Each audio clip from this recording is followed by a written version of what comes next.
Good evening, dear friends. Welcome to Spirit Reports of Life After Life by Allan Kardec. We're basing our study, which takes place every Sunday at 6 p.m. Pacific Standard Time, on the book Heaven and Hell by Allan Kardec. The second half of Heaven and Hell filled with spirit reports, depending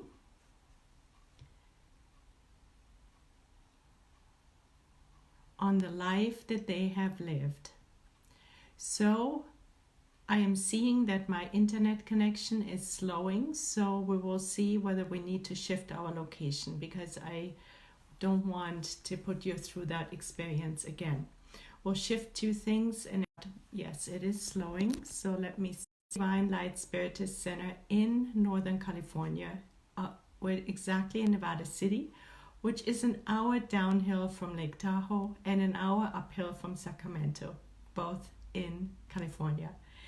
So the case we're going to look at today, dear friends, is Francois Riquier. I'm not 100% sure that I am pronouncing his name correctly, but he is one of the suffering spirits. In the last few weeks, we've been focusing on the reports of the suffering spirits to learn from them of what we need to avoid or what we can avoid in order to facilitate our transition, make it a little bit easier than what these spirits experienced as a result of their life choices. Last week, we focused in particular on guilt as a result of vanity, of selfishness and pride. And Francois is a different case. He has some different issues.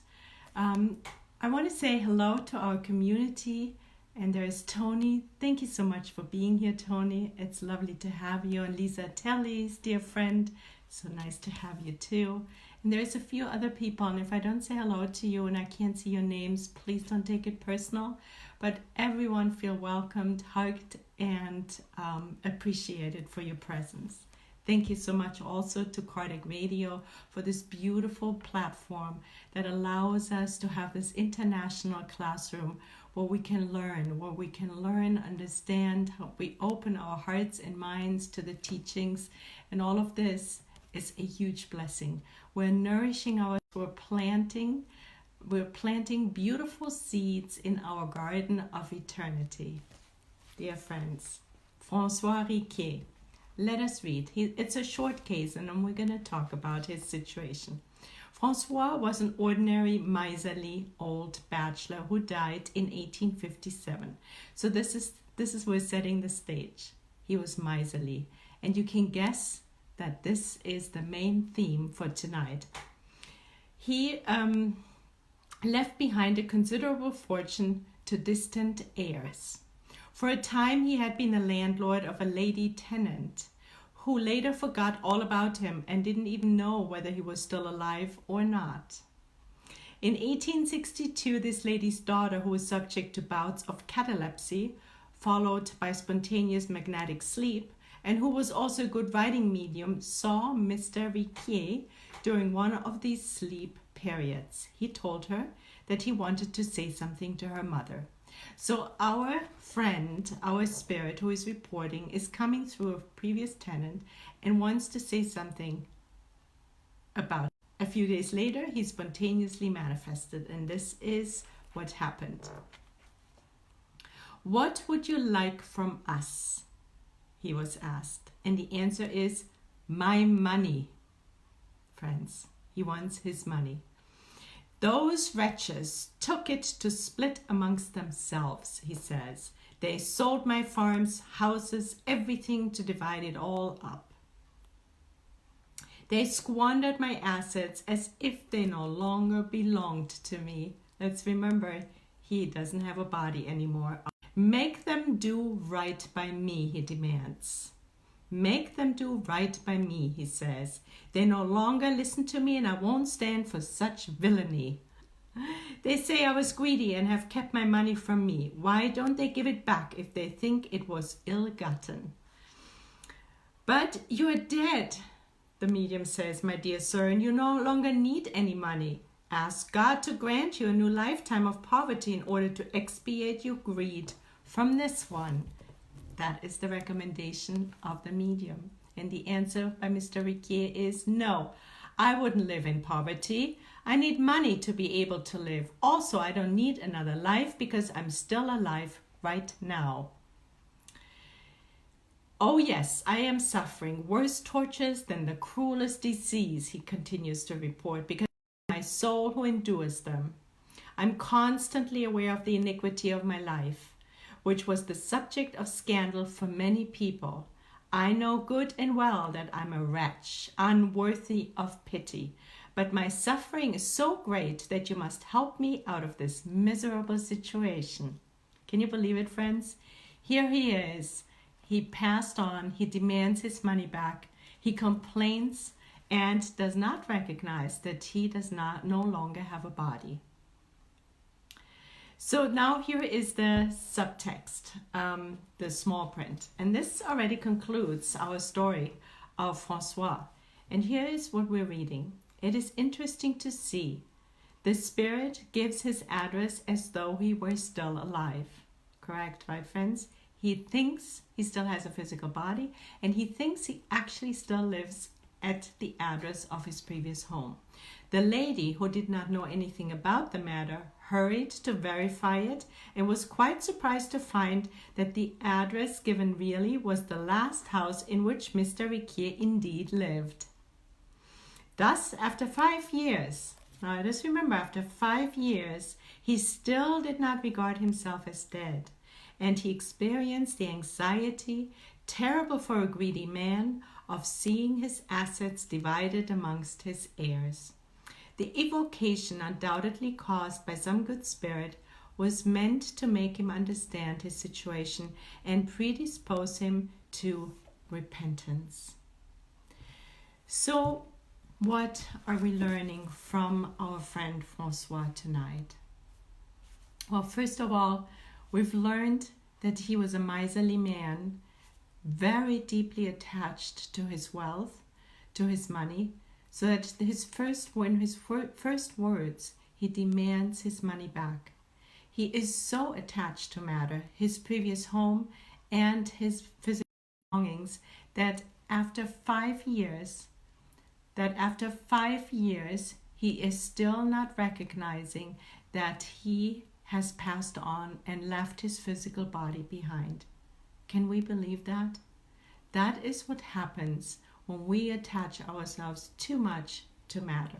And this is one case that shows us for the first time of the suffering that we encounter once we have transitioned, managed to leave our bodies behind, but still dwell in the area or maybe even in we occupied during our lifetime. We're reminded of 2 books that help us understand what happens when we become too attached to our financial means. One is the beautiful book by Emmanuel called Money. And the first thing we want to do is go to a few passages in this book that, of course, not only deals with money, but with all wealth that we may accumulate during our lifetimes. There is so many different forms of wealth. One would be we are wealthy because we have a healthy body. Another one would be we are wealthy because we have a lot of time on our hands. Another form of wealth is if we have a lot of knowledge.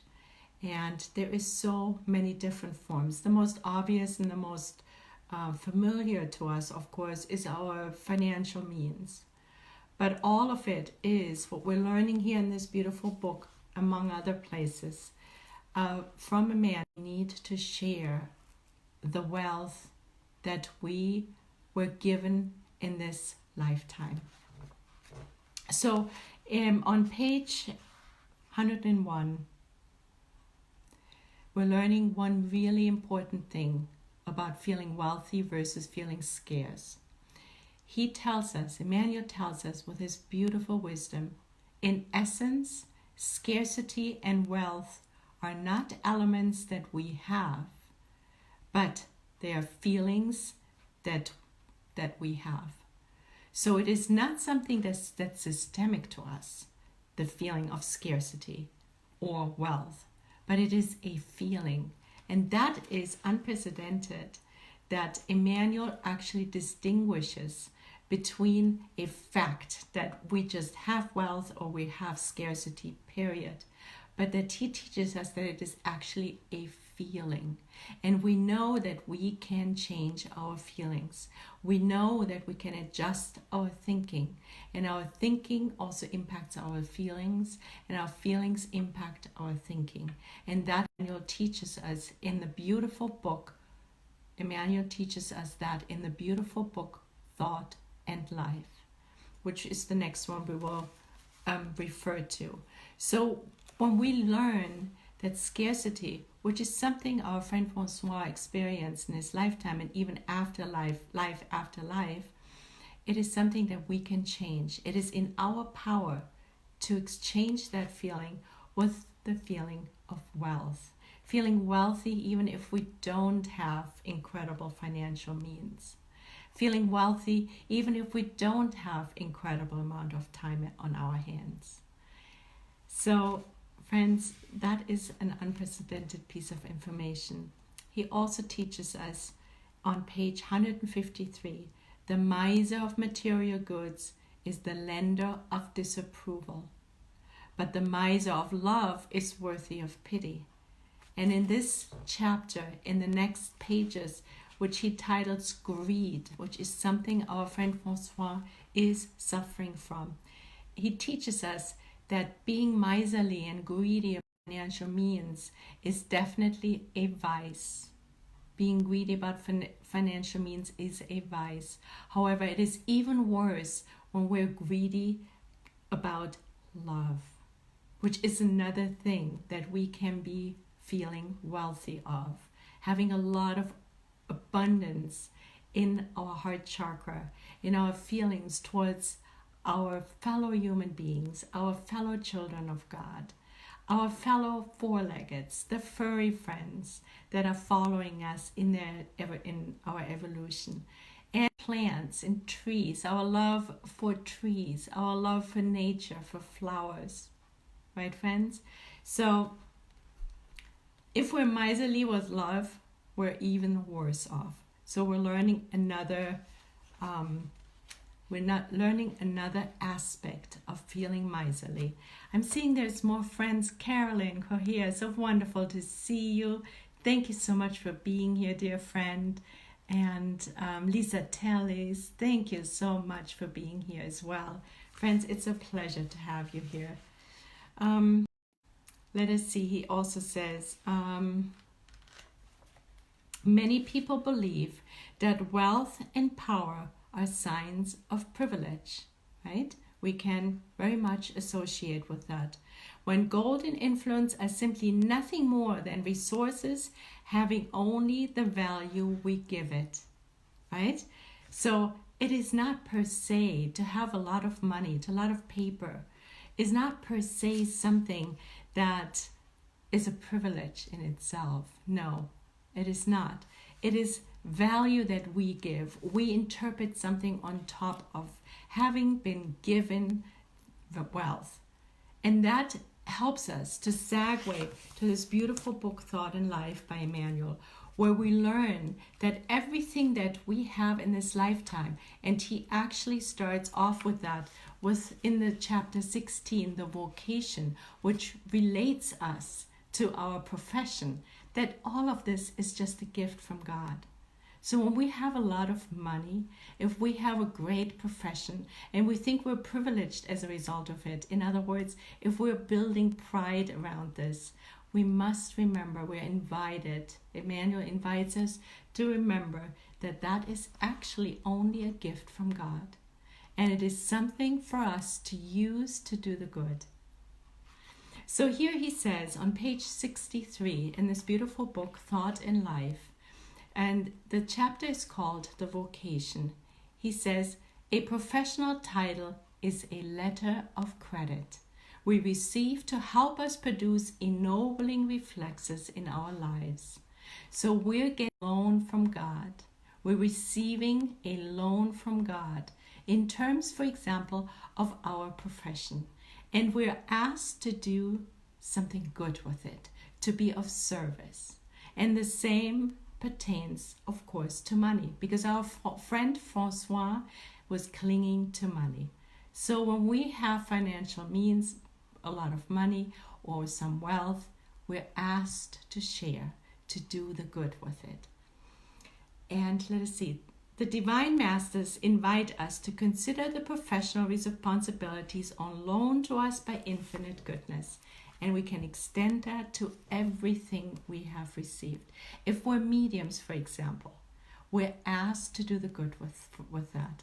We're asked to pass on the gift and hopefully work on our inner transformations so much that we are capable of attracting good spirits, educational spirits, who will allow us to bring these messages to other people and ourselves to learn.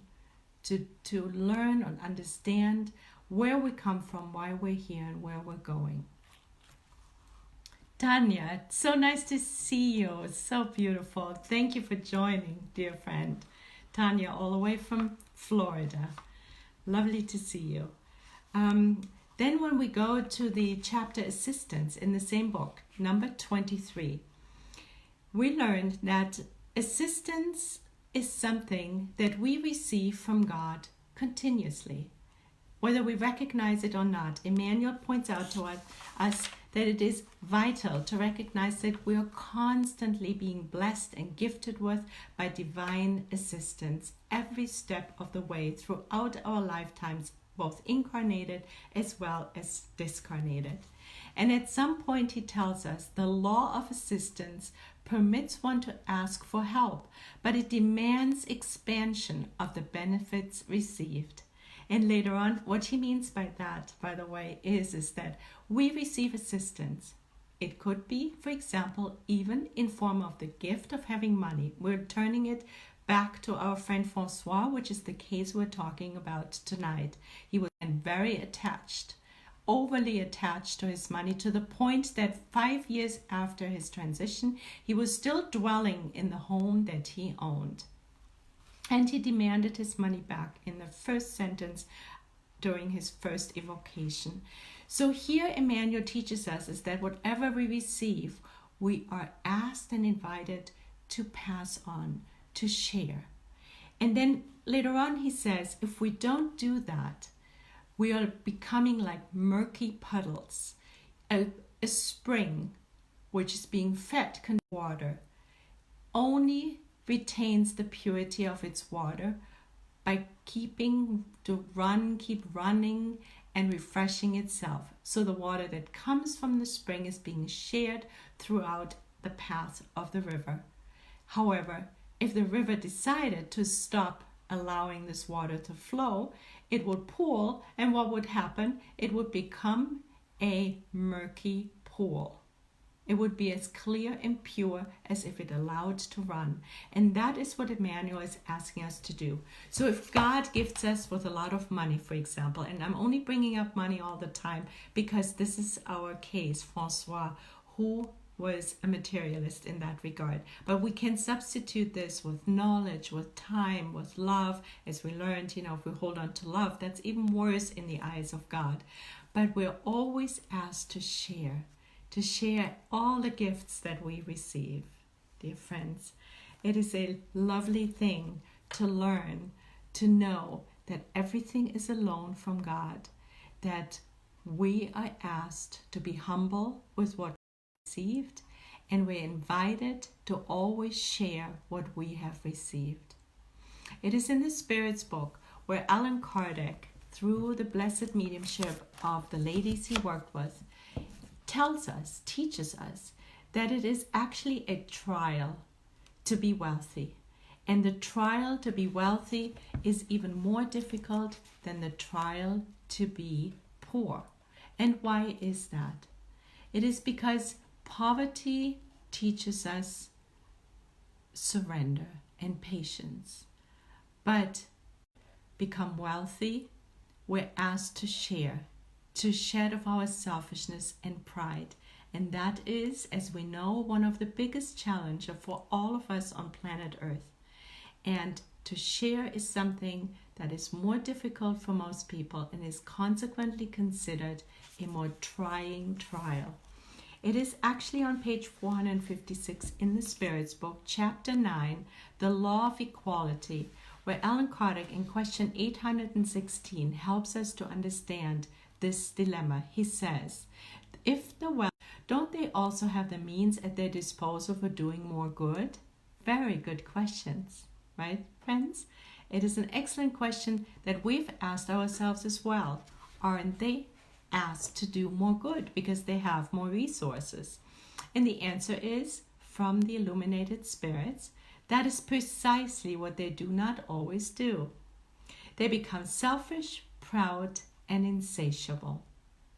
We're reminded of our friend Francois, right?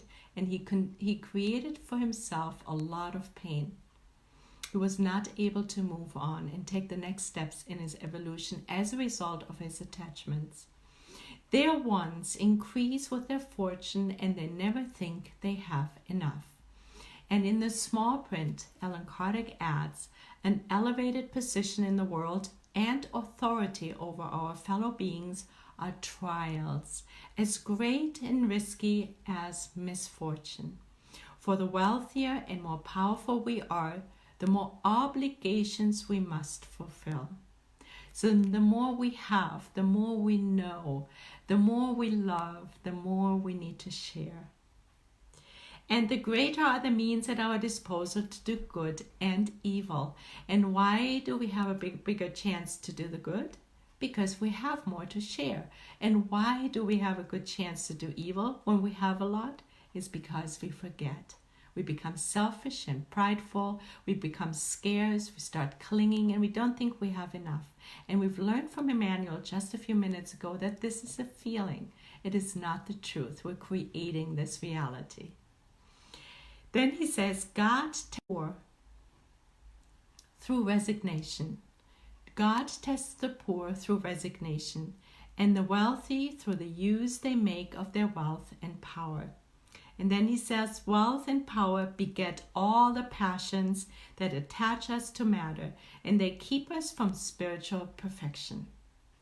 That is why Jesus said, verily I say to you, that it is easier for a camel to pass through the eye of a needle than for a rich person to enter the kingdom of heaven. So it is our attachments, our passions that keep us attached to matter. Now, passions per se is nothing negative because we can use our passions to do the good, to make a difference in this world. And Allan Kardec also, via the good spirits, educate us in the Spirit's Book that passions are like a wild horse. They need to be educated. They need to be reined in, the passions, so that we learn to do the good with our passions and not surrender to becoming too attached to the things. I'm seeing my connection slowing, that's why I'm slowing. So if we don't become too attached to all the gifts, which are really just gifts that were given to us from God. So friends, it is with so much gratitude for these beautiful lessons, thanks to the spirits on high, that we have gathered tonight. And let us, if we can, close our eyes for a moment and let us pray. Let us connect renewed to God and our beloved guide and model. And let us express our gratitude from the bottom of our hearts for the beautiful spirits on high who are modeling to us the generosity, the sharing that we are striving for. The sharing that we've learned tonight is vital for our evolution, is vital to allow us to have an easier transition from this life to the life, the spirit life of ours. We've learned tonight that overly being attached to matter causes us pain, and it won't help us to do the good.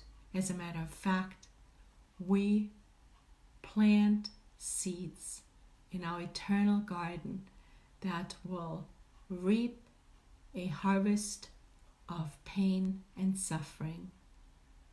So we're grateful for this lesson, and we're grateful for Allan Kardec and his blessed work in this lifetime to allow us to be connected to the wisdom that is surrounding us, so that we can be different, so that we can focus in our lives on becoming more charitable, on sharing our wealth, on thinking beautiful, kind, benevolent, and indulgent thoughts, in making a difference in people's lives, and also in becoming more forgiving. We're asked for protection for all those who were present tonight and those who were not able to make it. And so, God willing, we will be reconvened in a week and continue our studies about the suffering spirits. And so be it. Dear friends, thank you so much for joining us. So God willing, we will see you again, same time, same place in a week. God bless you and have a beautiful week. Good night.